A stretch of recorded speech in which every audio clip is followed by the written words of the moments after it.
All right, so a few weeks after TNGA, AGNT, as some of us have called it, you probably already know I made it. And I kind of put some video footage together before the ride about my setup and everything, so I wanted to get out and try to put something together before I forget about it. So let's talk about the event.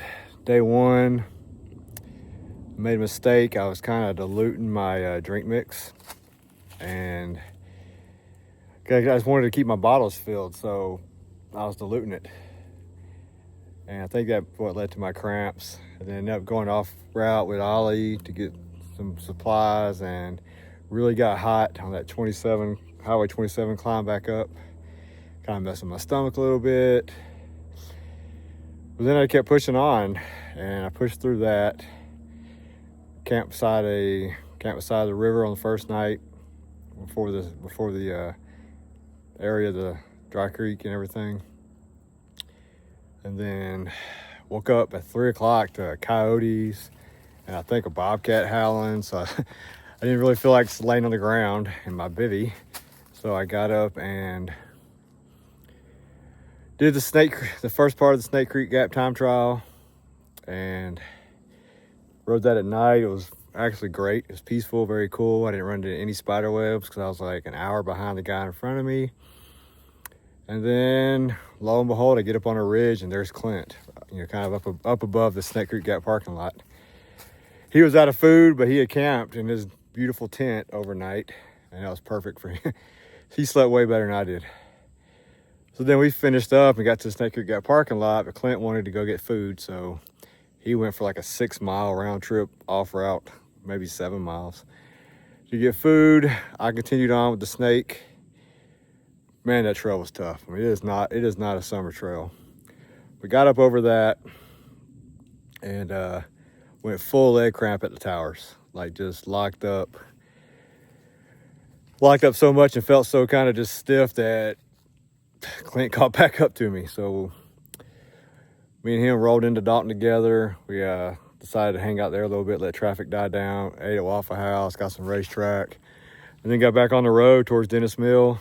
A couple guys caught up to us, George and Scott, Chip, Jonathan, all kind of caught up. We all kind of got in that little cluster throughout the whole event. Camped at Dennis Mill, and we rode into Mulberry the next day. That P5 climb was pretty brutal, but nothing on this direction was hard. Or I would say it was steeper but shorter. I think that's what I'll try to say. And yeah, Mulberry, got the bike freshened up, got food, shower. Showers are what you really aiming for. Laundry. We headed back out. It rained before we got there. It rained as we were heading out. So Bear, P1, P2 were all slick. P0 was a crap fest. Just peanut butter mud the whole time. Got through that, slept at Dyer Cemetery. Don't sleep on the church pew, sleep on the ground. It's very uncomfortable. Terrible night's sleep there. And we went from there, Mountainside. He came out the door and opened it up and gave us, even though he was feeling ill, he let us purchase supplies, which was awesome. And then we got caught in a rain shower going up Stanley. Rained the whole time going up Stanley and down Stanley. Made our way over to the Cooper Creek store. Great service there. We slept, got resupplied, and we just great service as always. Then we woke up the next morning, went to Duncan Ridge, got up over that, which just a climb, and got to Helen. Climbed over Hogpen. Hogpen's basically you're walking the whole thing. We got to Helen, restocked, resupplied, made it up towards Trey, and we got hit in the heaviest thunderstorm I've ever been in.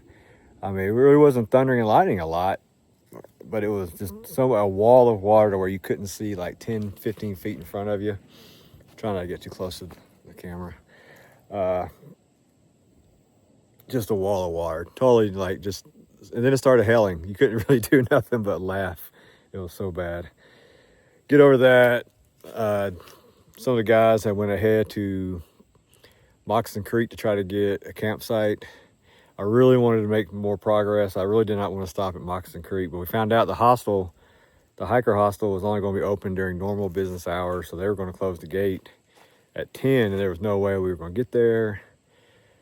So I was kind of frustrated with that, but we kept going up at us. We go down at us. It's a rock fest, washed out road. Clint crashed right in front of me, and I think he was kind of through around at night after that.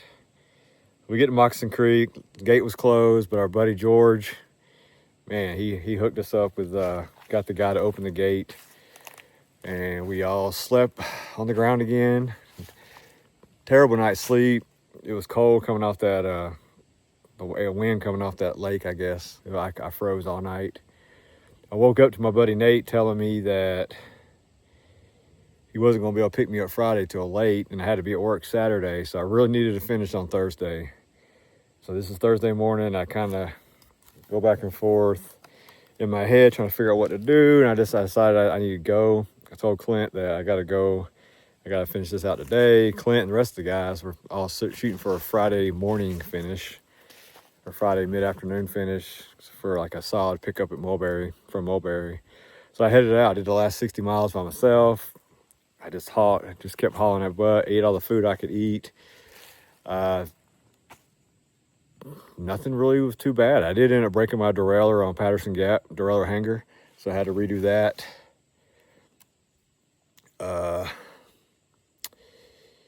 Darnell Creek was absolutely beautiful.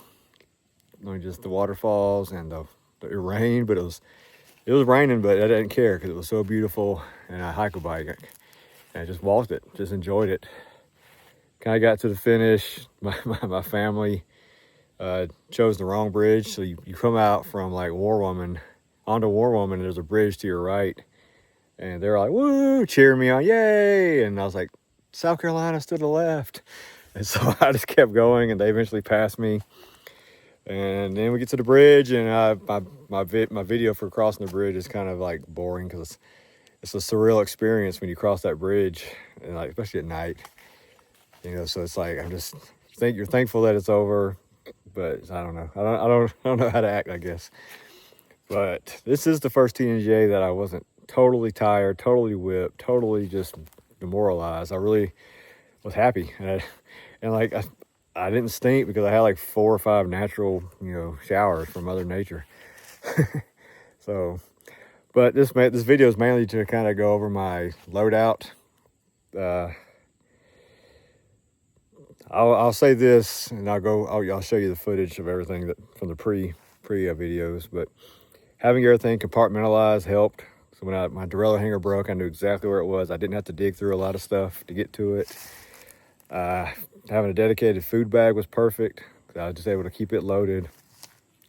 Having the front bag on the front was perfect for filter, stuff that you need to grab real quick, like filters and chamois lube and stuff like, just stuff that you need real quick. I never touched my first aid kit. It was always back there. 2 water bottles did perfect. I had 2 water bottles and the vest. This vest, get you one. It is perfect. I kept my phone and my wallet in it, and I had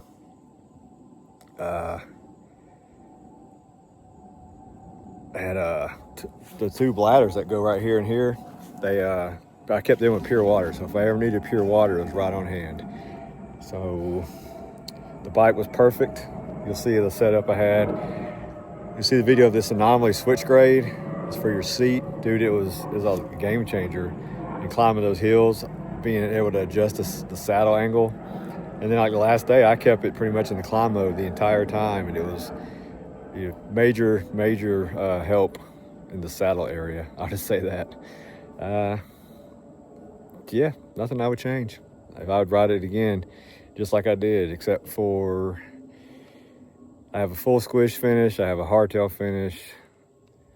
Now, I think my next midlife crisis is going to be single speed. I'll show you some videos of that. I've converted the bike over to single speed. It's not made for it, so I had to use a tensioner pulley, but for right now, this is gonna be my setup, and I'm loving it so far. But that's all. Just like my buddy Pete says, quit tomorrow, enjoy the ride.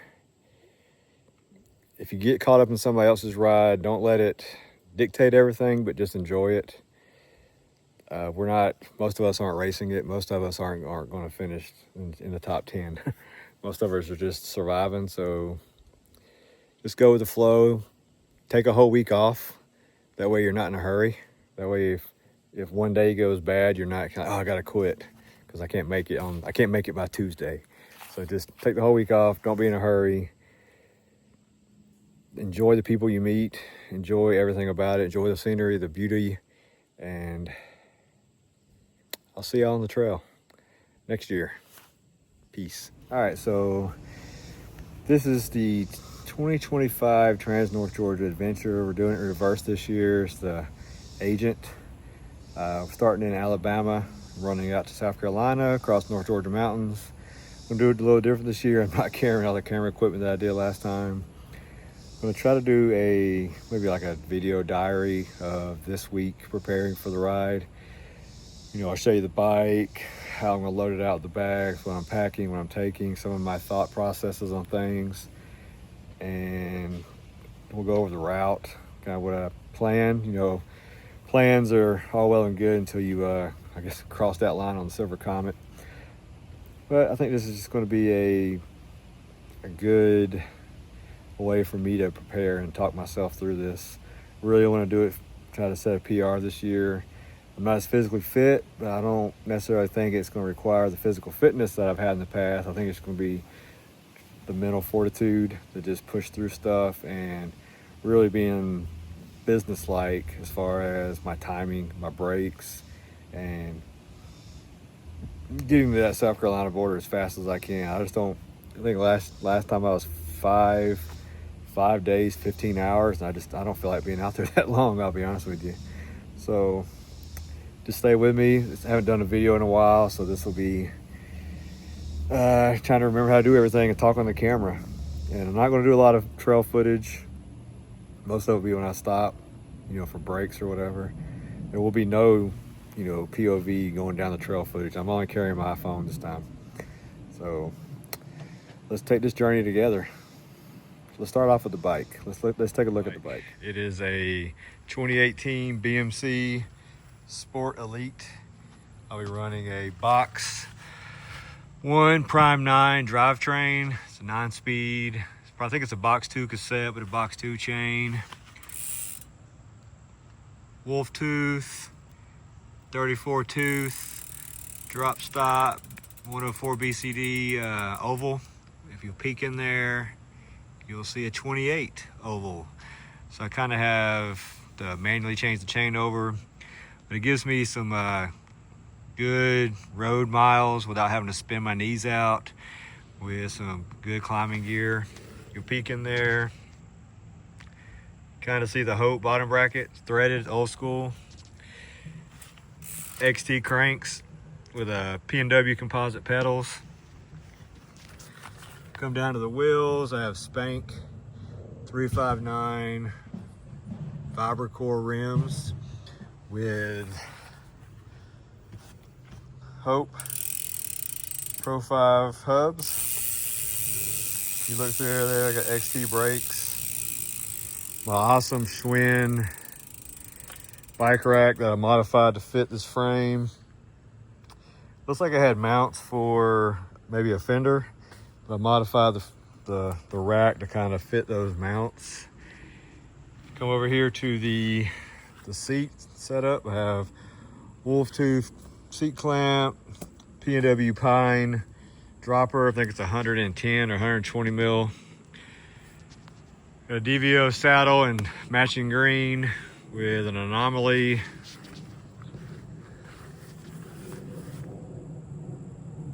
switch grade.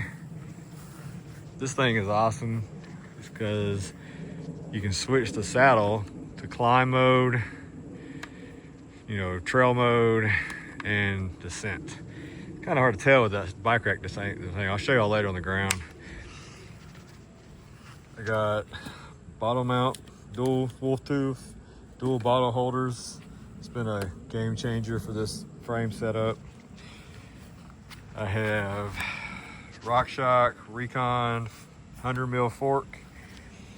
It's an old school fork. You can see it still uses quick release. It's old school. This whole bike's old school. The bars, I'm running P&W grips. These are the thicker ones. I have a bell. Garmin E-Trex 10. Very simple, reliable. Quad lock foam mount. Quit tomorrow. Got a spank stem. A few shiny spacers. Come over here, I got Phoenix lighting, XT brakes, the old school chrome caps. Yeah, that's the bike. Trying to think what else I can add to it. Oh yeah, I'm running also running Cush core front and rear. Really trying to make this bike as reliable. This allows me to run lower pressure but still protect my rims. Yeah, I think that's about it. Oh yeah, one more thing. This is the Works Components headset. It allows me to have 2% more head tube angle. You can see how the top here is kind of backed off, and then down here at the front it's kind of pushed forward. So it gives me about 2% more slack, which makes a big difference. It was really twitchy with these wider bars before. Now it rides like a modern mountain bike. One thing I did fail to mention was the Phoenix handlebar light I'll be using. I like it because it uses the replaceable battery, so I don't have to worry about charging. I can just carry enough batteries for 3 nights. That's all I hope to be out there for. All right, so the goal is to get all of this on the bike, plus some food. I got these OSO supply company little bags that they actually do a lot with I think rock climbers with like powder bags, but for some reason they make bike bags too. This kind of small ones. I have 2 of these. I have one small handlebar bag that I really like that. But I mount these kind of here and here in the frame, here like that. And one is my battery electronics bag, and the other one is my toolkit. So we're gonna go through that, kind of look at what I got, and we'll see what we can put together. All right, so we're gonna take a closer look at my toolkit. I have this is tire plugs and the insert tool, tire levers, 2 derailleur hangers, because this derailleur hanger is super thin right here, and I've already broke 2 this year. So I'm bringing 2 derailleur hangers. I have some chain lube with some towels. This is a sewing kit, tire repair kit. It has some cars to use as a boot, and some Kevlar fishing line with a sewing needle. Patch kit for these 2 tubes. They say that the Park patch kit will work on these tubes. Extra set of brake pads, some electrical tape, a little multi-tool with a Presto valve core, chain tool, a couple extra brake rotor bolts that also fit bottle cage bolts, another multi-tool for Allen wrenches. Bringing the pump. I love these Lenzine pumps, but it don't fit in my bag, so that actually is going to go in my food bag. And some zip ties. This has a knife on it. I'm debating on whether to bring another knife. So that'll all go in this bag. So let me get that put together, and I'll show you where I'll put it on the bike. All right, so I got that on there. You can see where it fits. Nice and tight. It's all my tools except for the bike pump. Not bad. All right, there's my electronics and jack. I have a battery bank, a charging block, a couple cords, These are for the spot tracker. I have lithium AAA batteries, enough for 3 nights. Or, yeah, 3 nights. Which well, actually, I already have some in the lights. This is enough for, yeah, 3 nights and backup for the spot tracker. These are backup, these AA's are backup for my Garmin E-Trex. These are Phoenix batteries for my handlebar light. And that's all I'm carrying. This is like kind of an emergency. I don't plan on using my phone much. So I'm gonna try to, you know, not make a lot of videos. Just kind of like when I get to somewhere where I can charge, that's when I'll make a video. As little as possible. But this is like my emergency backup for my phone. Other than that, that is my electronic bag.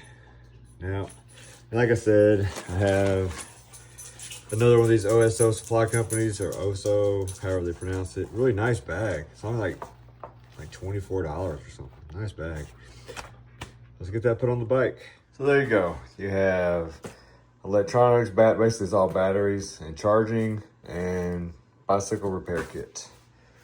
Next, I'll probably work on the first aid kit that mounts right here. So let's get that set up.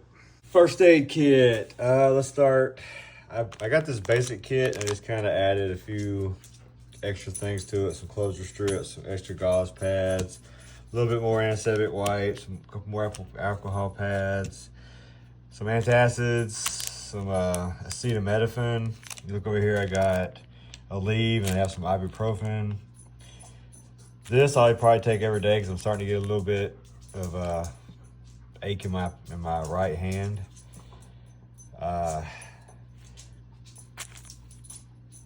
You know what that is? That's good for bug bites. I have Allegra I take every day, so that's a 3-day supply of that. And Benadryl, in case you get stung, or I get stung. But that's my first aid kit, and I will keep it in this bag on my seat. Nice little tight kit. I like it on the seat because it's easy to get to. I know where it's at, like, you know, in an emergency, and matches the bike. Oh yeah, I forgot, KT tape. It's really good. It sticks, you know, sticks to your skin really well if you need to attach any of these gauze pads or just put it over a wound. And there you have it. All right, it's Wednesday, not Wednesday, it's Tuesday. Before TNGA, my coworker seemed to think that it's time to carb load. So we had Frosties today, so that's something. I think I got the 2 bags we talked about yesterday, the power bank bag and my toolkit. Today I'm gonna put the handlebar bag on. It's kind of a bag I use just to, you know, quick draw items like chamois cream and water filter, probably toiletries, some stuff like that. Just something if I need something real quick, I can just grab it out of the front bag. But yeah, let's put that together. All right, you see here I got chamois butter. I like this D's Nuts chamois butter. I got the bee-free water filter, a little bit of deodorant. Some people don't say, oh, why do you carry deodorant? But to me, it makes you feel more civilized, I guess, when you're out there in the woods. A little bit of toilet paper and some wipes. And this is the bag I'm going to put it in. I'll probably throw a few of these Velcro straps in. They're handy to have if you need to tie something down. Bug net. If I lay down, sometimes it's nice to put a bug net over my head. This turtle, he went with me on the 2023 TNGA. He made it the whole way. So I'm gonna bring him again. A little extra flashlight. Little turtle. Turtle time. And that's what's going in the bag right now. I got a toothbrush on the way that I'm gonna put in there. And maybe throw in some other odds and ends, but that's about it. That's about all that goes in that front bag. All right, there it is, handlebar bag. It's nice and compact. I did forget to mention I carry some off, and and some sunblock on the sides. That would be the handlebar bag.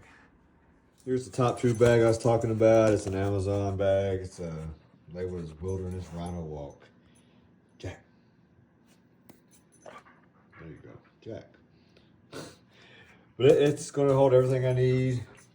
And then I have the frame bag that also has my change of clothes in. Some of the electrolytes I'll be bringing. I really like this body armor. It's got a lot of sodium in it. Flavors. I have Element, which has 1,000 milligrams of sodium. And then Tailwind. So we'll get a good day supply loaded up in the food bag, and the rest will go on the bike rack bag.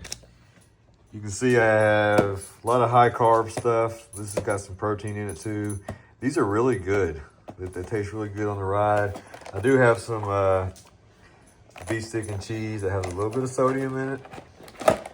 And honey stinger waffles, you know, it can never go wrong with peanut butter, chocolate peanut butter. And then the peanut butter cream pies. These are like 400 calories per, 400 calories per pie. So this is basically, I'm gonna load a little bit of this in the top tube bag, and then I'll put some more in my 10 liter or 5 liter bike rack bag. So we'll get these put in here. All right, there you go. It's like a vending machine. Get your food. The drink mix is back here, and down here is a pump. I forgot to mention I was gonna put my tire pump in here. So if I need it, I guess I'll have to eat my way to get down there to it. Top tube bag. Okay. It's Thursday. Got less than a day and a half, 2 days, whatever, before we head out on Saturday. The last bag I got to pack is my bike rack bag.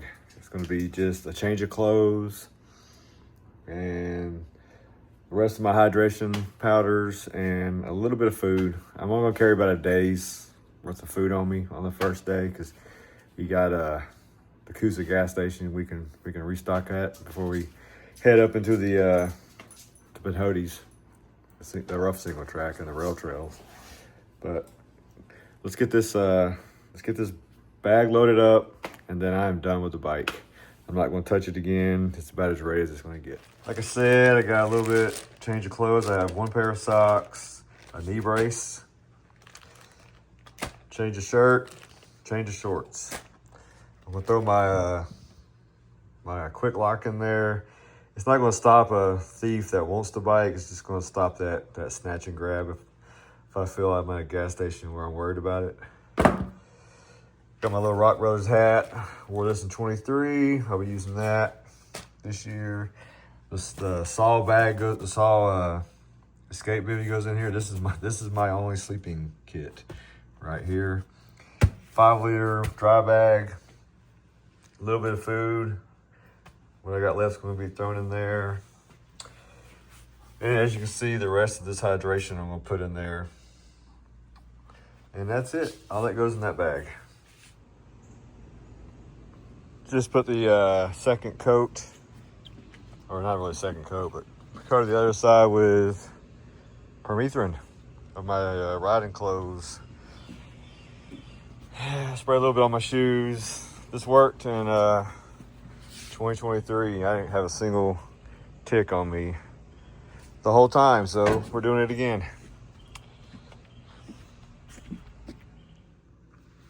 All right, so last video of the day, the last gear check. This is kind of what's on me. Seems like a lot, don't it? But start with the helmet. Smith helmet. It's a roadie helmet. It's probably like 4 years old now, so it's getting time to be retired. Maybe 5 years old. I don't know. Black diamond headlamp, zip tied to it, with a red marker light in the back. This little DeWalt Bluetooth speaker. I like to have it for play little tunes whenever I feel the need for some music. fingerless gloves. These are all 661. Love these. I like fingerless because you don't have to take them off to use your phone or eat.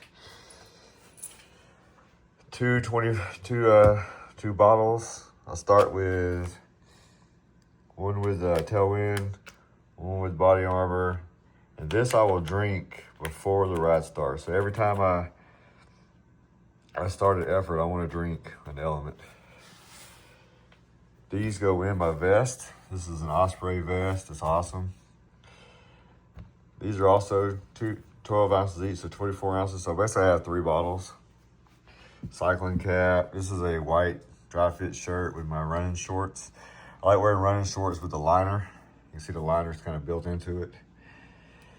These are awesome. They're a little short, but they stay dry. They dry fast. They're very cool. I went with a white shirt this time, just to try to stay cooler. I know we're gonna be, have some sun exposure, so I don't want to wear dark colors. This is my dad's watch. This is probably the last watch he ever wore. It was in the bag the hospital gave me. So that's special. Some sunglasses that fit over my riding glasses. This is a poncho that I can roll up into the back of this vest. And this is my nerd pick-me-up candy. And that's it. Oh, one more thing. Hold on a second.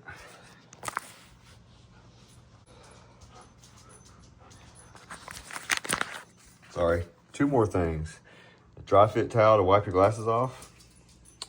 And my Keen sandals. Closed toe. These have been awesome. I haven't worn socks since probably June or maybe May on a bike ride. These are awesome, so I won't have no socks, but I do, like you saw before, I do carry a pair just in case for some reason I need them. But that's it. That's the last video, or at least last gear video. Oh, there it is. A little heavier than what I want to start with, but it's gonna get lighter because that weight right there is hydration mix and a little bit of food. That weight right there is food. So as long as I keep eating, it should get lighter. Yeah. Jack thinks so. What do you think, Jack?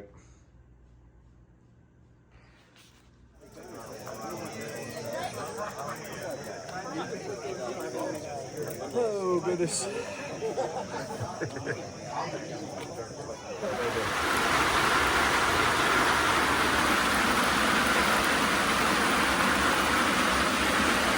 Hey,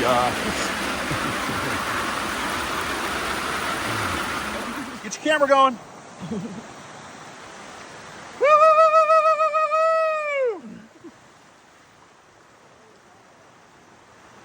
You gotta cross the bridge. Oh. Got it. We're in the wrong spot, guys.